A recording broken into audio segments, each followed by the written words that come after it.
Welcome to the Heal Podcast. I'm Kelly Noonan-Goris, and every week I speak to the leading doctors, healers, spiritual teachers, and scientists to find out what is truly possible when it comes to healing. I also interview real people with extraordinary healing stories. My philosophy is, what's possible for one is possible for all. And I've discovered on my journey that so much more is possible than we can begin to imagine. All right, everybody, welcome to the Heal Podcast. Today we have an exciting guest. I'm so excited because of her history and her entrepreneurial vision and her mission to help people heal. I have Tina Anderson, the CEO and founder of Just Thrive. And we're just going to hop right in because there's so much to talk about. We're going to pack it all in an hour. So Tina, welcome to the Heal Podcast. Thank you, Kelly. I'm so excited to be here with you today. Yeah, I'm so excited too. First of all, just kudos to you, female founder of this thriving business for 10 years now, right? 10 years. Yep.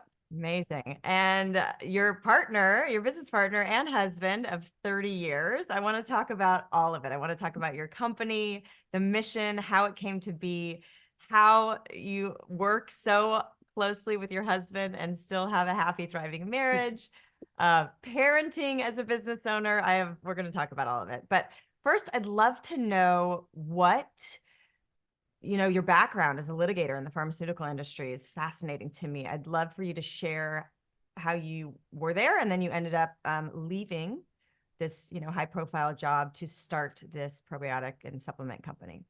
Yeah. Well, my journey is really interesting. I was in litigation for many years. I wasn't necessarily in pharmaceutical litigation early on. I was just in like insurance defense type of litigation, working crazy hours, feeling incredibly unsatisfied in my career. And I started to have kids and was just decided I didn't want to have a life like that where I was never going to be home and working every weekend and FaceTime hours in the office and all of that kind of stuff. And FaceTime now has a very different meaning than it does now. But it was basically you showed your face in the office. It didn't matter how productive you are. It was just that you need to show that sacrifice to be in there on a Saturday and a Sunday and working late hours. And so I was fortunate enough to go move over to a family pharmaceutical company where I was able to be more of an in-house counsel. And fortunately, there was not much litigation going on in that business because that was my goal as the general counsel to be able to deal with matters before they got to that point. But I was in the industry with my husband and we thought it was awesome. Here we are, we're like delivering life-saving medications to people. We're thinking, oh, wow, this is so cool to be a part of something where we're bringing medications to people and helping them feel better. But after being in the industry for a while, we really started to see that that's not necessarily what was happening. We started to see a lot of the abuses in the industry. We started to see the overprescribing of medications. And one particular instance comes to mind where we had won a big bid for one of the largest hospital systems in the country. And the pharmaceutical rep came in and said, oh my God, this is great. He was like high-fiving my husband, Billy. And he said, this is great, Billy. Oh my gosh, we won this bid. Now, you know what my job is now? My job now is to go to every doctor in this hospital system and convince them to lower the number that they prescribe this particular medication for. So they wanted them to like basically encourage doctors to prescribe a medication earlier than it was necessary, or, even if it wasn't necessary at all. And we were like, oh my gosh, like, I can't believe this is happening. But then we started thinking about it and we're like, well, we've seen it around us. We had one of my husband's aunts was on one medication for like a stomach issue. And then that caused a rash. So she was on another medication for the rash. Then she got on another medication because that caused joint issues. And before you know it, she was on a half a dozen medications and not getting any better. And we started to realize that nobody was focusing on the root cause. Nobody was getting to the root cause. We started to see that really what the healthcare system, which I'm sure everyone's heard this, it's more like a sick care system, is really, they're just treating symptoms that oftentimes create other symptoms. They may fix the one that you're dealing with, but they oftentimes create other symptoms. And nobody was getting to the root cause of disease and prevention of disease. And And we are very deep thinkers. My husband and I both read a lot of Wayne Dyer, Norman Vincent Peale, Joseph Murphy, all these great thinkers. And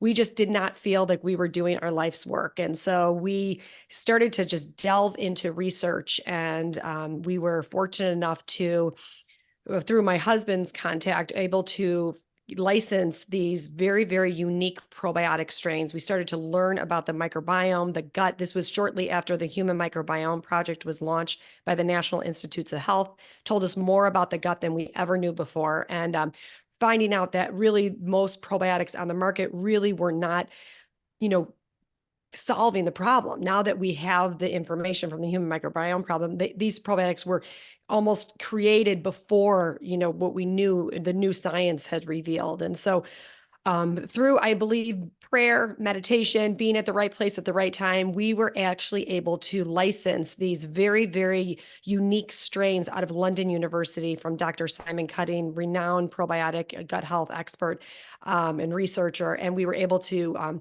license these strains and bring them to market. And we kind of took our whole life savings into it and dove in and into an area really we didn't know much about. And we just, I'm a researcher. I'm a lawyer, so you have to know how to research. So we just researched the what out of it and found that most probiotics really weren't working. They weren't getting there alive. And these strains actually get there. We were disruptors in the market. We told a totally different story to the consumer. And it was a very uphill battle, but worth every minute of it because we're literally impacting lives and changing lives on a regular basis.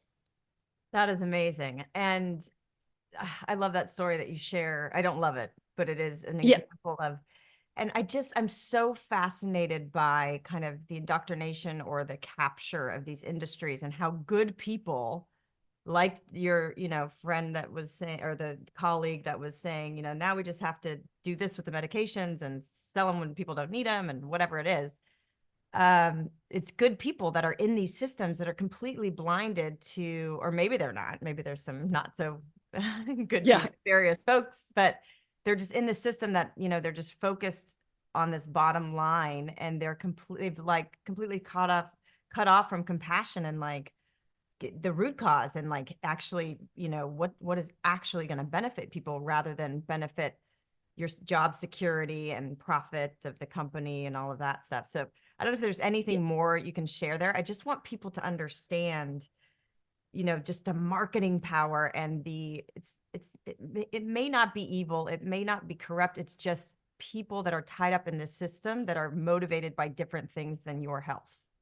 Yeah, no, I have so much to add to that. I see it and I agree, I don't feel like doctors are evil or everybody working in the pharmaceutical industry is evil or insurance companies are evil. I mean, well, maybe they are, but I mean, we know that there are good people and trying to bring good things. When we would go to pharmaceutical conferences, it's almost like I got indoctrinated into it. They would be up there speaking about how we're, creating these new drugs and we're spending millions of dollars on research to help cure disease and you start getting really into it, and you're like kind of buying into what they're telling you. And I was like so proud to be in the industry for so long until I started to see it. And I was very natural. My parents are both immigrants. I was raised, where you let your fever kind of fight itself anyway. And so my parents weren't always giving me medications. I mean, occasionally they were, but I think that there is a place for pharmaceuticals, obviously emergency type medicine situations or acute situations. We know that pharmaceuticals and modern medicine has saved lives. And I'm so grateful for that. Where I think it kind of fell apart was when they started focusing on chronic conditions. People have diabetes, they have heart disease, they have autoimmune issues, they have acne, they have, anxiety, depression, other neurodegenerative conditions. We are all talking, they're always talking about putting masking the symptom, but we really need to get to the root cause. And it's fine to be on a pharmaceutical, maybe temporarily to get through something. But, I think as a consumer and as a person, we have to just keep pushing and learning and finding out what is the root cause of whatever condition you're experiencing. And, what we're finding out is most of these conditions are stemming from the gut. And that's what the Human Microbiome Project taught us. And so I would agree with you that I think that there are not evil people. Doctors really want to help people, but this is what they're being told. I mean, pharmaceutical companies are funding medical schools. I mean, medical schools are, doctors are being taught by the pharmaceutical companies. I mean, it's a brilliant model by the pharmaceutical industry. They're literally teaching the people that are going to be prescribing their medications. And I'm so passionate about empowering people to just understand their health by listening to podcasts like yours, by doing their own research. And because you have to be your own advocate. You have to, and even the blood tests that they give you, like I feel like the average doctor doesn't check for C-reactive protein. They don't check for homocysteine. They're not checking for these inflammatory markers. And it's amazing. It's shocking to me, but they're not being taught that. And so, you have to give them some sympathy. Exactly. And then the health insurance and, they're just, burdened by paperwork and they literally only have 10 minutes to ease a person of their symptom. They don't have time, they're not afforded time to investigate into the root cause. But just like you said, all roads lead back to the gut. And that's what we're learning more and more. And I the reason why I did heal was because I was just the more I learned about epigenetics and the mind-body connection and placebo and subconscious beliefs and how the mind and the physical body are intertwined, but then you get deeper and you learn how like we are part human cell, part microbial community. We're just like these walking communities of microbes and human cells. And we're so intertwined and interconnected. And if we throw off through toxins, stress, which we all know that our environments, our modern environments are filled with, known and invisible toxins and offenders, as you call them, it's just throwing off the community, the communication, the balance. So, and so I'd love for you to kind of give us, I just had Stephen Gundry on. We're talking a lot about the microbiome these days. Just kind of the picture of what you're seeing with leaky gut leading to, and I just want to really get into people's minds that if they have an autoimmune disorder, if they have, even cancer and especially in the digestive region, all of that is tied to the balance of the microbiome and the biodiversity and the health of our microbe, what's it called? Ecosystem. Yep. The ecosystem is the perfect word. Yep. I use it all the time. Yeah. So just talk to us about what, just like the basic, thesis of what the root causes are that you're finding, and then how, Just Thrive Probiotics and this unique strain can help. Yes. Yeah, sure. So you're absolutely right. This is an ecosystem, and we have this ecosystem of microorganisms that's living in and on us. Most of these microorganisms are found in our gut, but they are living on. We have the skin microbiome, the lung microbiome, vaginal microbiome. I mean, we have these organisms are living in and on us, and we are actually 10 times more bacterial cells than we are human. And that's really hard for people to wrap their head around. I mean, we are more bacteria than we are human. And yet we live in this world that's so antibacterial. I mean, antibacterial hand sanitizers, antibacterial soaps, like bleach and cleaning products throughout our house. I mean, the household products and our personal care products, they're so disruptive to this ecosystem. Yeah. Pesticides. I mean, that's a whole other conversation, but I mean, the pesticides that are sprayed all over our produce it's such an offender. One of the biggest offenders of our gut health are these pesticides that we're consuming every day because they're sprayed everywhere. And even when we're trying to eat organic, the rainwater is now, we've got glyphosate found in rainwater, and we all do our best to try to avoid them, but we're having a hard time. And now we know that all these offenders are disrupting that ecosystem. In our gut, we have the majority of these bacteria living in and on us, and they're mostly found in our gut. And we know that these offenders are disrupting that balance. We're not looking to get rid of all of the bad bacteria or the overgrowth of the pathogenic bacteria or the overgrowth of yeast or candida.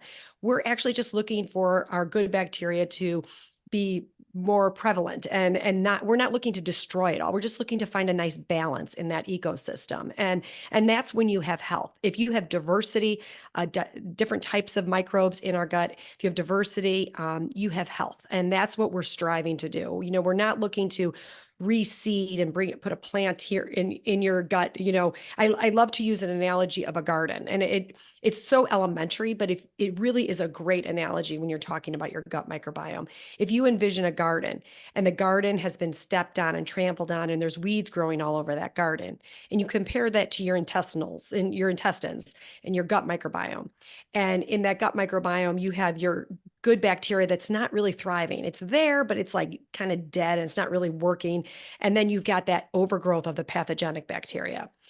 If you go back to that garden analogy, what we're doing is we're trying to bring that bacteria back to life. We're trying to bring those good plants back to life.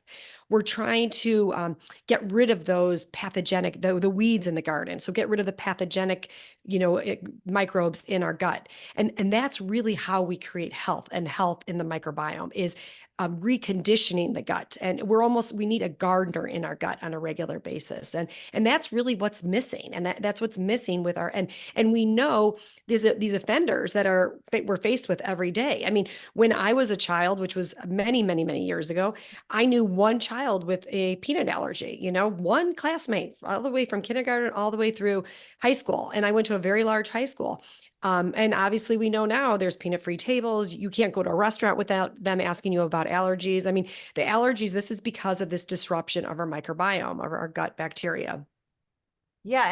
And we often hear good and bad bacteria. And it's like you said, we don't want to get rid of the bad. It is this balance, this dance, this perfect harmony. Like if you look in nature, the mold growing on your food to decompose it. That's just part of the cycle of nature. And that mold is not bad. We judge it as bad because we don't want to eat that food, but it has its role in nature to break things down and bring them back to the earth and reneutralize whatever that would be, bring nutrition back to the soil. And if you look in the forest floor, so there's fungi, there's bacteria, there's all sorts of things that we may like on the surface judge as bad, but they play a role. So in our gut, it's the same thing. We need the proper balance and communication and health of this community of microbes. And then if there's a certain group of these pathogenic microbes that are overgrowing, the air quotes bad, then that can lead to disease. It, obviously leads to the breakdown of the mucosal wall, things leaking into your bloodstream. Now your immune system is attacking yourself, and it becomes an autoimmune condition. So again, it's not like bad versus good. It's about symbiosis and balance and harmony. Everybody has its role. Yes, exactly. That's so eloquently stated. So absolutely. It is this beautiful relationship. And, you were talking about mold, and I always say that about bacteria. Like bacteria needs a PR campaign because everyone's like bacteria bad. And it's like really less than 1% of bacteria is actually harmful. It's actually incredibly beneficial and critical to our overall health. And we should be nurturing our bacteria. We shouldn't be killing it off. We should be nurturing it because it's literally dictating virtually all aspects of our overall health. I mean, it's really hard to find any disease out there that's not attributable to some type of imbalance going on in our gut.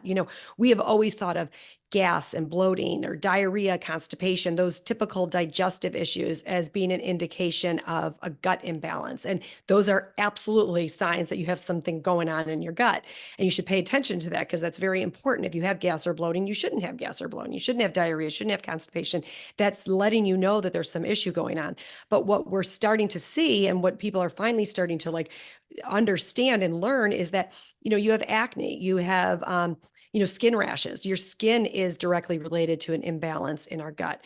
You have an autoimmune issue, like you mentioned, allergies. These are all stemming from an imbalance in your gut. And even things like cancer, diabetes, heart disease, and then Alzheimer's. There was a study on Alzheimer's about that connection between the gut and the brain. But dementia, Alzheimer's, anxiety, depression, all of these neurodegenerative diseases are all stemming from an imbalance in our gut. And so the exciting thing is that if we can take care of our gut, we really have a great solution to a lot of chronic conditions out there. The bad news is that we are faced with offenders on a daily basis. I mean, from antibiotics, it's not, we kind of now know we have to, even doctors are like prescribing antibiotics less because they know they're just destroying our gut bacteria. And again, we know antibiotics save lives and sometimes they're necessary, but we also know that they're overprescribed. I mean, that's been studied time and time again that they're overprescribed. But antibiotics that are found in our food supply too are completely disruptive. We see them in animal products, and it's hard to get away from them. They're so disruptive to our gut. Glyphosate that we talked about, so disruptive to our gut. The hand sanitizers, the antibacterial hand soaps, all these things, Which very we just disruptive. spent like 2 years Yeah. freaking, sanitizing our whole bodies. Oh, I couldn't watch it anymore. It was I was I like, just wash your hands. just wash your hands with soap and water. Yes, exactly. So and also just to mention, because I want people to get like GMO, like these main crops of wheat, corn, soy, all of these GMO crops are modified to be glyphosate resistant. So they're literally almost like antibiotics programmed into their DNA. So they're literally antibiotic. We're consuming them on a daily basis, and they're killing us from the inside out. They're literally anti-us. Yeah. And it's even worse than that, because like an antibiotic, if you take an antibiotic, it will destroy the bad bacteria, which is great. That's why we're taking it, to get rid of the overgrowth of bad bacteria that's causing some condition. But it will also kill off the good bacteria. And that's why it's so bad, because it's literally obliterating your good bacteria from your gut. But here's what's worse is glyphosate, and the active ingredient in Roundup that's sprayed everywhere only targets the beneficial bacteria. So it's only killing the good bacteria that's in our gut. It's not doing anything with the bad bacteria. I mean, antibiotics, at least they're killing the bad stuff, but the glyphosate's only targeting the beneficial bacteria. So it is a sad state in that respect. That seems like a very, like kind of subtle evil plot. Yeah, I know. Like a bad sci-fi film. Wow. I know. So tell me about the strain that you guys licensed from this scientist in London. That is like, how is it unique? I'm always fascinated, like a lot of oral, and talk to us a little bit about like the ineffectiveness of a lot of supplement companies, because I want people to really not just be sold a bill of goods, and be aware that quality, and I think like distribution, like what happens in the stomach with a supplement, oral supplement, and how does your probiotic like survive that whole journey down into the colon or small intestine? Yes. Okay. So the strains that we work with are called spore-based bacteria, and spore-based bacteria are called Bacillus subtilis, Bacillus indicus. They're different types of strains of bacteria that we have. The overwhelming majority of probiotics that you'll find on the market are made up of lactobacillus and bifidobacterium. Those strains are very sensitive organisms, and we purposely did not work with those strains. These bacillus strains are very, very unique. And the biggest difference, just to put it bluntly, is their ability to survive the gastric system and the body temperature. So most probiotics, we have studied this time and time again, will die just by the temperature of our body. If you go to the grocery store, obviously some of them are refrigerated, and doctors will say like, oh, make sure you take one in the probiotic because that's a live microorganism. And so my question is, if it can't withstand the room temperature on the store shelf, how in the world would it ever survive your body temperature, which is 98.6? I didn't even think of that. Yeah, like 72 degrees. Oh, 98.7 or whatever Yeah. we are inside. Yeah. Right. And the answer is they're not surviving. And again, we've studied this time and time again, but let's just say they did survive the body temperature. What happens when they get to the stomach? The stomach is meant to be the gastric barrier, very acidic. I mean, it is so acidic, it could burn, your finger if you touched this acidic environment in your stomach. So these lactobacillus and bifidobacterium strains that are used in the majority of probiotics are dead. They die in the stomach acid. And of course, companies know that. So they put an overage, they put 50 billion, they put 250 billion CFUs in there, and they're still dying. And then they do enterocoding, they do all this stuff. But then when even if they got through that stomach acid, they go in there and the bile salts would kill them off. So it's really an ineffective way to support your gut. What they would do, if we go back to that garden analogy we talked about, they may plant a new plant in there because maybe some of them would survive. So maybe that garden that we were talking about, they would maybe plant a new plant in there, but they're not getting rid of that overgrowth of the weeds. And they're also not bringing your own plants back to life or your own good bacteria back to life. So that's what's the biggest difference with the Bacillus spore-based probiotics is that they have this endospore shell around themselves. And this is not a shell that we engineered. These Bacillus strains we got them from the soil. Our ancestors evolved with these strains. And that's the beautiful part about them is that they are supposed to be in our gut. They live, you hear about soil-based organisms. These are in one definition, they are soil-based because they actually are found in the soil. But the difference is they don't live they're not live when they're in the soil. They're dormant in the soil. So these Bacillus strains are dormant in the soil. And when they're dormant, they have the shell around themselves. And then you swallow them and they hit the intestines. They recognize it as their home and they take that shell off. And that's when they go into their live vegetative cell state. And this is where you see a true change in the microbiome. They're going in there, they're getting rid of the weeds in the garden. They're going in there and they're attaching to the soil or they're attaching to the intestinal cell wall. They're helping our good plants or our good bacteria come back to life. And this is how we create diversity in the microbiome. And it's why it works so well for people because it's the way we evolved. This is the way we were supposed to be, we were supposed to be taking care of our guts. There was never a time that we evolved taking lactobacillus and bifidobacterium back in the day. We were inoculated with lacto and bifido strains through vaginal childbirth, through close skin to the skin contact, through breastfeeding. That's how we got our lactobacillus and bifidobacterium. We did not evolve to get it from the soil or from, foods. We got bacillus. And that's why, like I said, why they naturally work. These are intelligent organisms. They go into the gut and they start to make a true change in the gut. And then eventually they stay there for about 21 to 28 days, where most conventional probiotics, you would take them, they would just pass through your body similar to food passes through, like a day. These stay there for about 21 to 28 days, where they're going and working through the entire intestinal tract and making a true change in the microbiome. And based on that, you've obviously done clinical research on the efficacy of.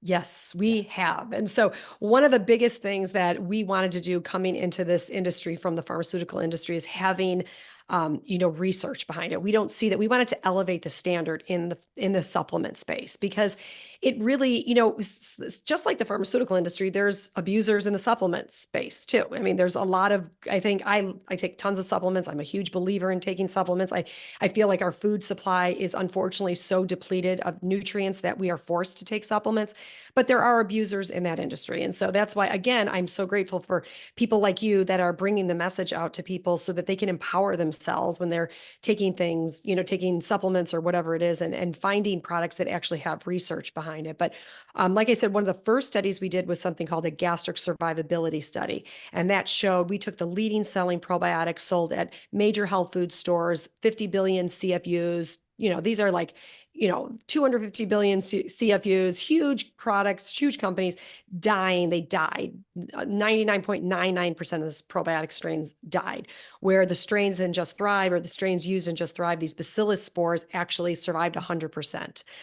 So obviously making it very effective. And why, and people will say, well, I've taken a probiotic before and it actually has helped a little. And yeah, you might get some symptomatic relief and that's fine, but then you want to make a true change in the gut. And that's really what we're focusing on, is that true change that you're going to see in the gut. And then our other study, the next study that we did that's super exciting was a leaky gut study. And this was the first, and as far as I know, the only study of this magnitude, actually showing that these strains started to seal up the leakiness of the gut, which is huge. I mean, this is huge because leaky gut is really responsible for 90% of non-communicable diseases. I mean, if you have the leakiness of the gut, the LPS toxins that are in our gut that really aren't problematic start to seep into the bloodstream. And now you start to see this inflammatory response, and you're getting this, it's like this constant drippy faucet. And the scary part about that study, so that study,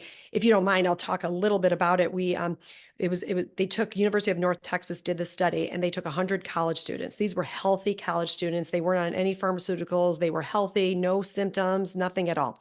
They took 100 of those students and found that 55% of them had a leaky gut and didn't know it. They had no symptoms or anything like that. But when the way they were testing it is how much LPS toxins seeped into the bloodstream.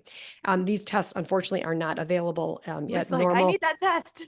I know they're really only available in the research setting, but hopefully we'll get them available in the commercial setting. But the bottom line is, what that tells us is that it's safe to assume that most adults, they estimate 80 to 90% of adults have a leaky gut and don't know it. And so what happened is they sent them home with the spores. Half of them were sent home with the spores. Half of them were sent home with the placebo. They said, go do whatever, no dietary or lifestyle modifications. They're just eating away their unhealthy college meals Pizza, that they beer, eat. Pizza, beer, all that stuff. Destroying their microbes. They come back 30 days later. They took the placebo, the treated group. So they took the one that had the spores, and they gave them a challenge meal and saw a 42% reduction in LPS toxins seeping into their bloodstream. 42% reduction. Wow. This was just 30 days, no other dietary lifestyle. Here's the worst part. The placebo group that wasn't getting anything, they gave them a challenge meal, tested their blood, and found a 32% increase in LPS toxins. So what that's telling us is that it's getting worse and worse. It's like I said, that drippy faucet. Like it's not a problem. It's not a problem. And then one day the tub overflows, it's like, and that people will be like, I was fine. And all of a sudden I have this autoimmune condition, or I was fine. All of a sudden I have diabetes, or I was fine. Now I have neurodegenerative issues. I'm more anxious, so there's all of these conditions that start to happen when you have this leakiness of the gut. And so it's really exciting that now we have a study that's showing that these strains are helping seal up those tight junctions and seal up the gut lining. Yeah. And with a little lifestyle modification too, you can accelerate that healing. Yes, absolutely. Yeah. And we know that even absorbing, nutrients, if our gut is inflamed, we're not absorbing nutrients. So we have to make sure that we are taking care of our gut. We could be taking multivitamins, vitamin C, vitamin D, all these great nutrients, but if our gut is inflamed, it's just not absorbing the nutrients. And that's why I just feel like it is ground zero for health, is that we take care of our gut microbiome. Yes. And Stephen Gundry even said, if you have a really serious leaky gut because of all these other things, but you eat the healthiest diet, like brown rice and tofu and broccoli, a little piece of broccoli might sneak into your bloodstream, and the immune system will start developing antibodies and attacking that broccoli. And then all of a sudden your healthy diet isn't healthy for you anymore, because it's now broccoli is an inflammatory food for you.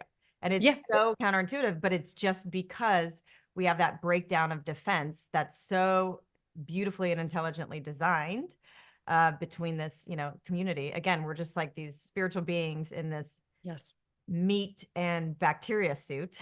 Yes. We kill off half the meat suit. We're killing off half of our suit here with the bacteria. So it's such a good example. And on that note, I'd love for you to, that study is amazing, but in 10 years, and I'm sure people have reached out to you personally. Can you share a really powerful transformation story of someone that maybe was dealing with a terminal illness or something really debilitating that took Just Thrive, and with lifestyle changes or not, we're able to turn it around?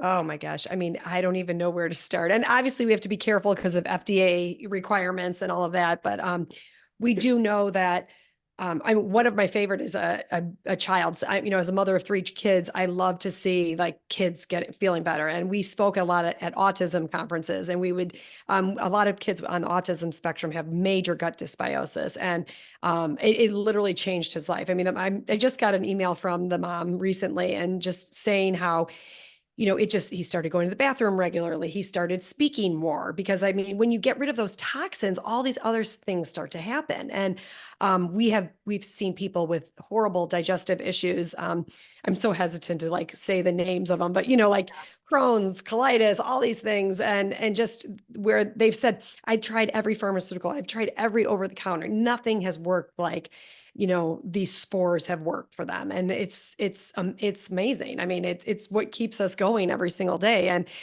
but it's like, the other thing is, it's even just like the ordinary person, they start taking it because maybe some gas and bloating, and they start having more energy, they start sleeping better, and they're happier, they're in a better mood. And that's what I think is so great, is that in the pharmaceutical industry, it's like side effects include suicidal thoughts, death, bloody stools, all these horrible things. And with our product, it's like we have all the time side effects include, better mood, sleeping better weight management. I mean, your gut microbiome is dictating how you're metabolizing your food. And if you're one of those people that could eat 10 cupcakes and not gain weight, not that I would ever recommend that, or if you're one of those people that could look at a cupcake and gain 10 pounds. So, all of these great side effects happen when you start taking care of your gut.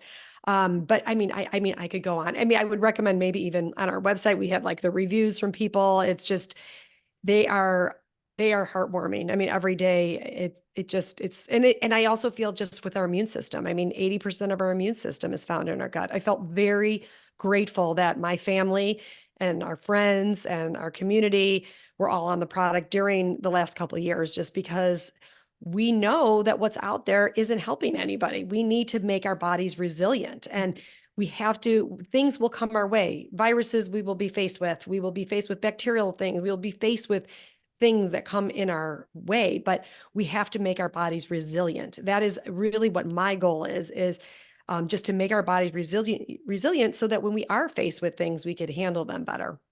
Totally. And that's like what I want to stress here. And that's why I just love having guests like you on the show, and, just what you've created. Like we have disconnected from nature just through industry and modernization and all of these things. And our bodies are so resilient and designed so intelligently. And, like we said, we are this dance between the microbial world and human cells. And it's just like so wild to me. And obviously there's so many offenders in modern life, and that are breaking down that system and that health and that vitality. And so to find solutions that are based in nature, these spores from the ground and the soil that our ancestors were literally sleeping in, eating berries off the plant that were covered in these spores. And this was natural connection. And so to offer that reconnection so that we have the best chance at operating, this physical body in the way that it was designed with resilience. Of course, there's going to be offenders. Of course, there's going to be viral outbreaks. It's happened through millions of years of time, in every era of history. And so our job is not to live in fear, it's to really the most natural, aligned way with which we're designed to build up that resilience so that we can take on that viral information. Maybe it takes us down for a few days, but then our body does its thing, takes in the information, learns, builds up immune defenses, and we move on with life. Yes.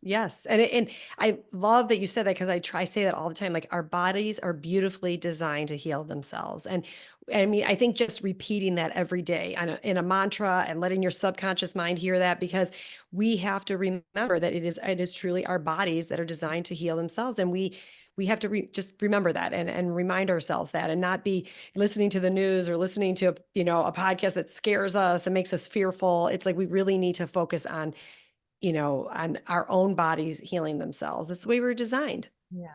And speaking of, just give us a little ditty about mental health and the gut, because I think it's so interesting that obviously a lot of people are now aware of this. Conversation has been at the forefront for the last 2 years, post pandemic and during pandemic, and it's just mental health has declined. And, and then with the rise of social media, anxiety and depression in teenagers, I mean, I'm so glad that I didn't have an iPhone and Instagram when I was in high school. It would have made already difficult adolescence like unbearable. So Yes. really, we really do need to, really help our youth be resilient. And there's just such this, to build more awareness around the health of our gut and the health of our brain, and anxiety and depression. I know so many kids that get in these OCD loops these days.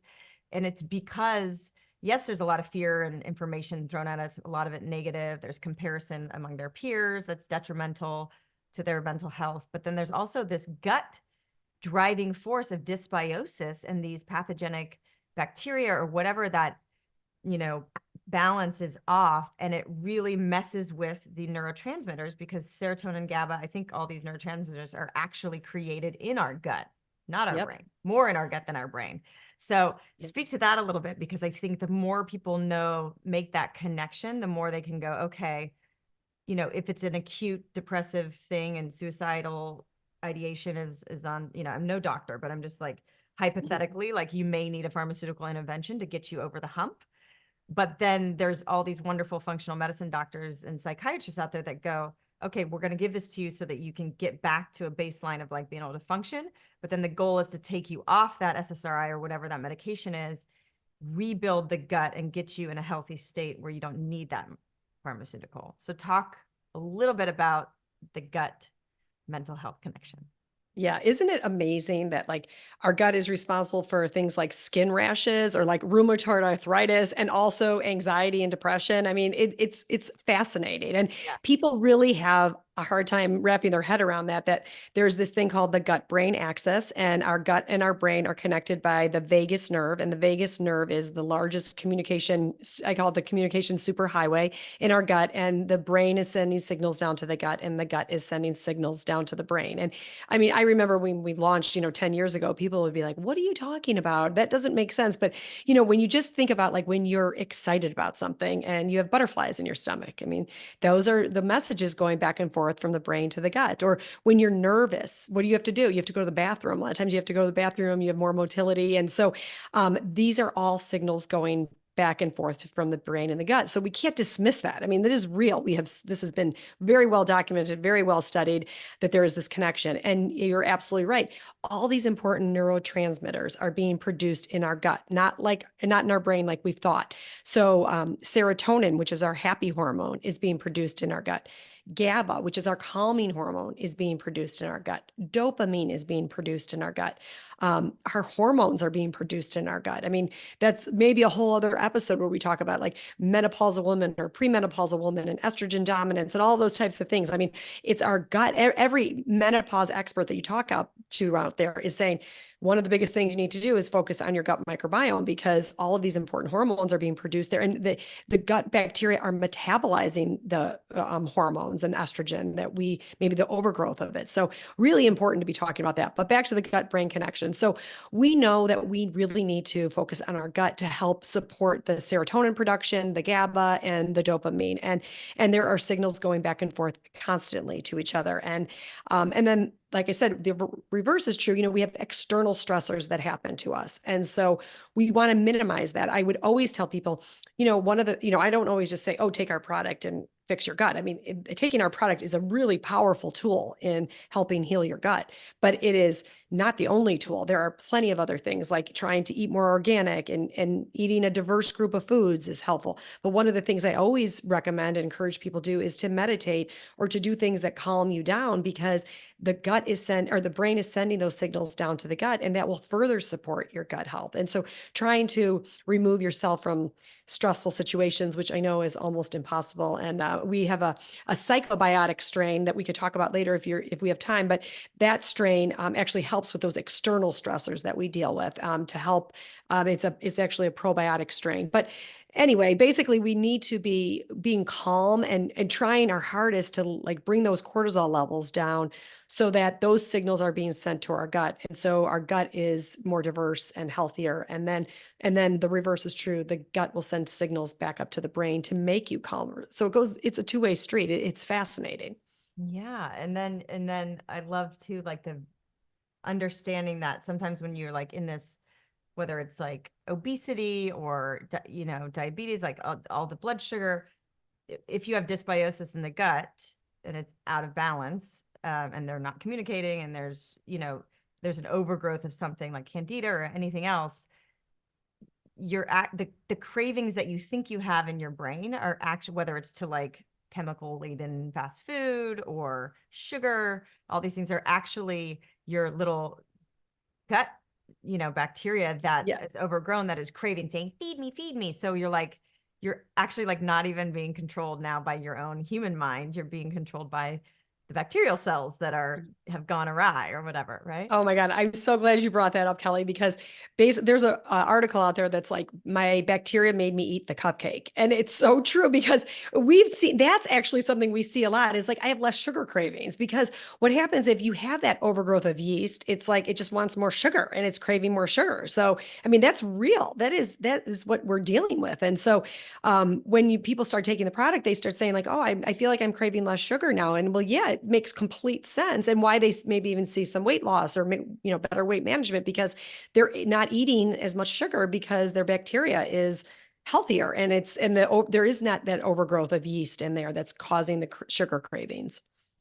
And what, you know, a lot of people go, oh, I go to Europe and I can eat the baguettes, you know, and I'm someone that can I probably have leaky gut galore, and it's going to hit me one day. I'm one of those healthy college students that like get away with a lot more than they should. But I eat pizza. I try to eat clean. I like try to say I'm a qualitarian, but like if I'm going to eat meat, unless I'm at a restaurant and I like, you know, but I try to eat like grass-fed, organic. Like if I'm going to eat animal products, they're raised in their natural environment. They're treated humanely. It's, you know, happy animals, but I don't eat a ton. And then like, if I'm going to eat dairy, it's imported. It's, you know, it's like European milk with the A2 cows or whatever that is. But I was super picky eater. I was raised on like, you know, I would only eat like bread, cheese, peanut butter, you know, Kraft macaroni and cheese, Domino's pizza, and McDonald's hamburgers. I mean, it's awful. It's amazing that I'm thriving today. Yeah. This is how much resilience we have. You can turn the tanker around. And I was an athlete, so I was always like processing all that stuff, and I somehow did okay.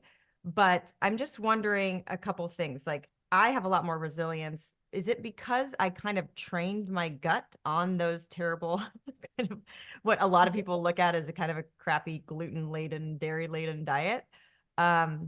Or like I'm just more used to that, or because I don't get bloating when I eat bread. You know, I just have less symptoms than a lot of people do.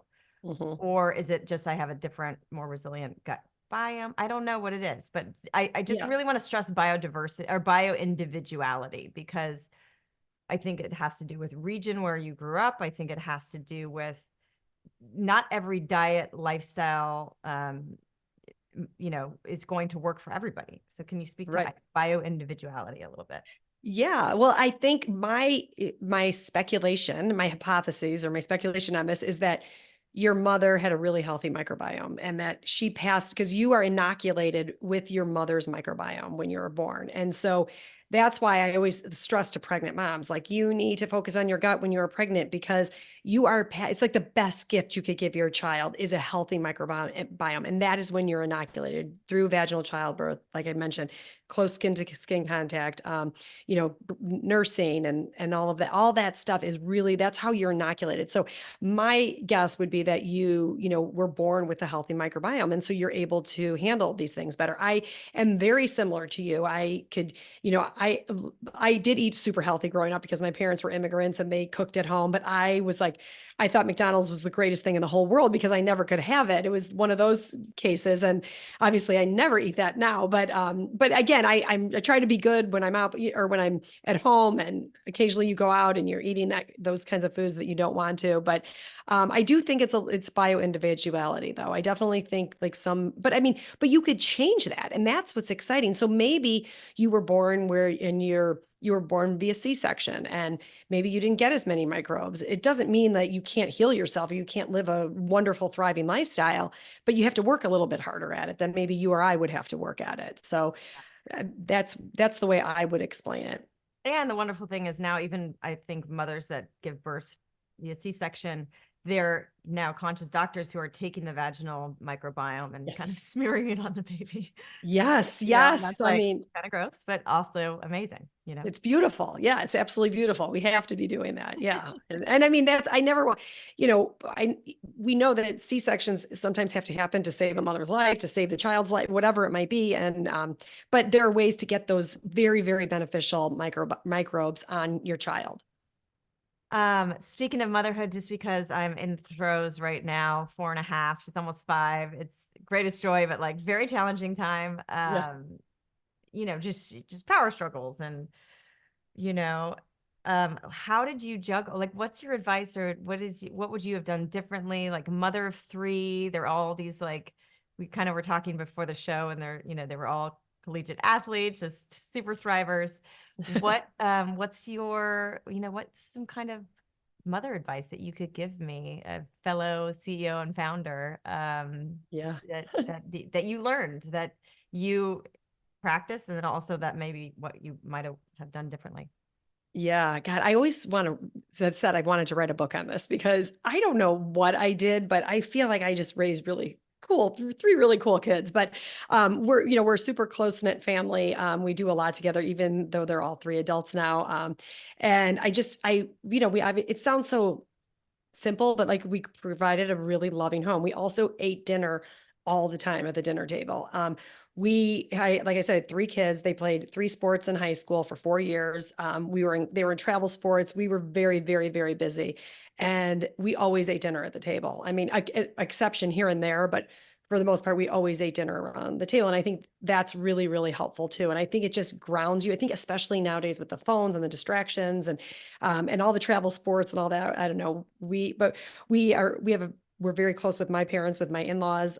We're very close with the aunts and uncles, the cousins. I think that really helps a lot, having that. And it doesn't have to be that it could be a neighborhood, just having a community around the kids and having an accountability type of a thing, I think is really important. And I also think that as they gravitate into high school, and I know that obviously yours is much younger, but or even in, grammar school and middle school, is like not making them ever feel bad if they're not going out or something. I like in high school, I'd be like, my one daughter was like, oh, I'm going to, what are we going to do tonight? And then I wasn't like, oh, well, aren't you going out with your friends? Like, why aren't you going out with your friends? And I think a lot of parents kind of follow that. They want to make sure their kids are hanging out with the right group, or that they have friends. But I think just love them and be with them and spend time with them. It's so elementary.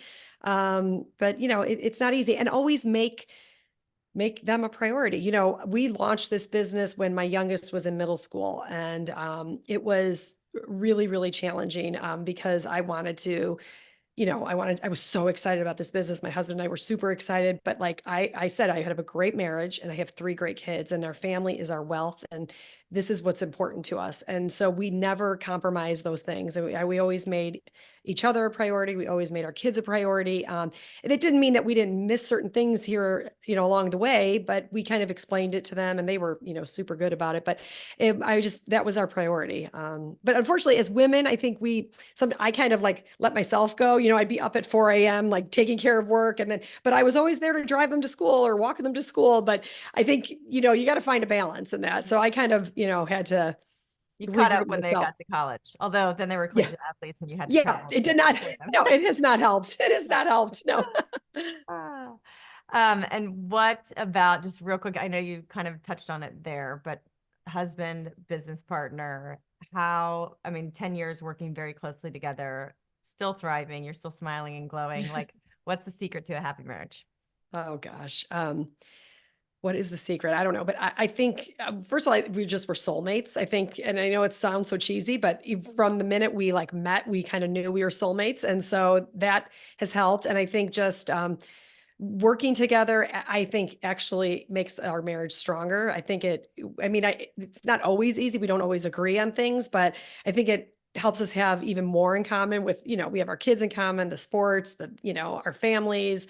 I just feel like the family environment too, and just having that mutual respect. And And I can't say that I've never gone to bed, not fighting, like, how they always say you should never go to bed in a fight. I can't say that we've done that. We've definitely, and sometimes arguing is a great thing in a marriage. It shows passion, and you have to let them know what you care about, and they have to let you know what they care about, and just respecting that. And, but yeah, we are blessed. We are so blessed. I thank God every day for, that I have a great marriage and 3 great kids, and now this amazing, I'm blessed beyond words. Okay. Well, I never take it for granted. I need your cell phone number for times of difficulty. Oh, I would love it. That's like my superpower. I love I love to, I read a lot of these books, and I think mindset is just important. I think it's important to have a great, healthy mindset, and having a healthy gut helps that. Yes, totally. So I think that is, if a person is struggling with psoriasis or cancer or depression and anxiety, anything, there's you point and you have a condition out there right now.